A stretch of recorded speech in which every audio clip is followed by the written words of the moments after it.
So we are back again guys. For today's video guys is ituturo ko lang sa inyo kung paano mag-claim doon sa cabinet. So first,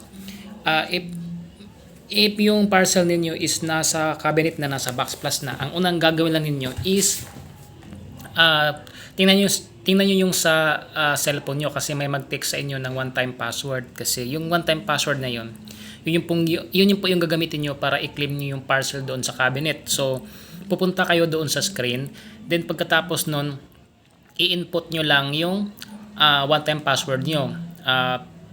Doon sa screen meron kayo makikita doon na claiming package, tapos yung isa doon drop off. So siyempre ikaw kasi magkuha ka ng parcel mo, so yung pipiliin mo doon is claiming package. So once mapindot mo yun, automatic ka mapunta ka doon sa kung saan mo siya i-input yung one-time password. So mayroong parang bar doon na ganon, doon mo input yung one-time password. Pagkatapos nun, payment method ang kasunod nun.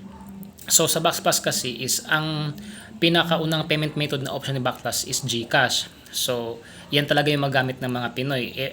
Yung iba may gumagamit ng OneCash, Alipay, WeChat Pay, pero sa mga ibang lahi po yan. Pero halos mga Pinoy is gumagamit tayo ng GCash. So yun, pag once mapindot niyo yung one-time password, automatic kayo mapunta sa payment method.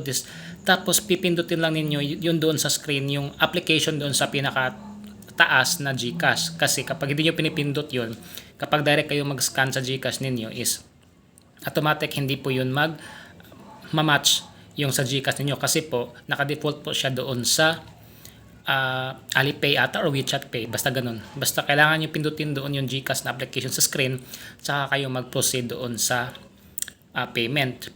Pero pagkatapos nun, automatic yon, kapag nakapag-pay na kayo doon sa GCash ninyo, automatic bubukas yung door ng cabinet kung saan nakalocate yung parcel ninyo. So ganun lang kabilis claim doon sa BacksPlus. So by the way, halos na ata sa Metro Manila lahat ng mga condo like SMDC, DMCI, Abida, basta halos ng mga condo na yung sikat na mga condo guys is meron na talaga silang storage parcel, kung walang iba kundi si BacksPlus. Kasi si BacksPlus ngayon ang isa sa pinakamagandang lagayan ng parcel, at saka top 1 siya sa buong Pilipinas.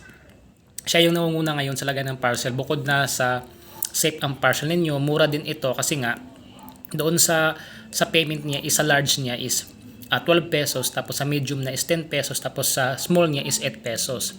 So sa next video ko guys is ipapaliwanag ko sa inyo kung ilang hours ang mabayad sa consume ng 8 pesos, tapos kung may exempt ito or wala ba. So thanks for watching, and please don't forget to subscribe to my YouTube channel para mas lagi kayong updated sa about sa BacksPlus cabinet na sobrang ganda siya gamitin para sa parcel ninyo.